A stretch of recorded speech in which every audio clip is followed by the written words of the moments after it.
Latest update ये है कि 2 महीने से हम लोग जिस सबूत को खोज रहे थे, हम लोग के हाथ वो सबूत लग गया और इत्तेफाक देखिए ठीक 13 तारीख को लगा है। 13 दिसंबर को परीक्षा हुई थी, आज 13 फरवरी है और ये सबूत हाथ में हम लोग को लग गया है और इसके बाद हम लोग हाई कोर्ट में श्योर है जीत जाएंगे। और आयोग जो चीजों को छुपा रही थी उस पे से पर्दा हट चुका है। उसने कहां कहां धांधली किया था, किस किस जिले से ट्रेजरी से निकाल के हम लोग ने सारी चीजों का पता लगा लिया। क्या वो चीजें जो सबूत आप बता रहे हैं?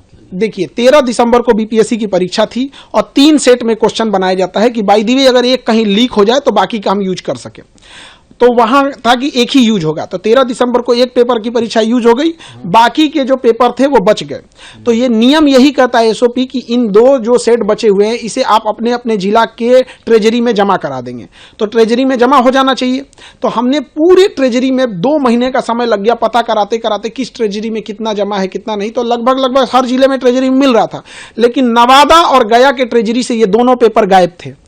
अब ये 2 पेपर अगर गायब हो गए तो ट्रेजरी में किसने जमा नहीं किया? तो बीपीएससी के डिपार्टमेंट लोगों का काम है कि आप ट्रेजरी में ले जाके जमा कीजिएगा, क्यों नहीं जमा किया? तब हमको पता चला कि ये 2 पेपर गया कहां। इन 2 पेपरों को जो भी बचते हैं, जितने भी ट्रेजरी में पेपर बचते हैं, इन्हें कबाड़ के भाव नीलाम करके बेच दिया जाता है, क्योंकि उसका कोई काम नहीं होता है। ये हर साल होता है और हर एजेंसी यही करती है। लेकिन 13 दिसंबर को जब परीक्षा संपन्न हुई तो बापू परीक्षा परिसर में गड़बड़ी हो गई। तो उसके अगले दिन सैटरडे संडे था, हम हाईकोर्ट नहीं जा पाए। 16 तारीख को हम हाईकोर्ट चले गए।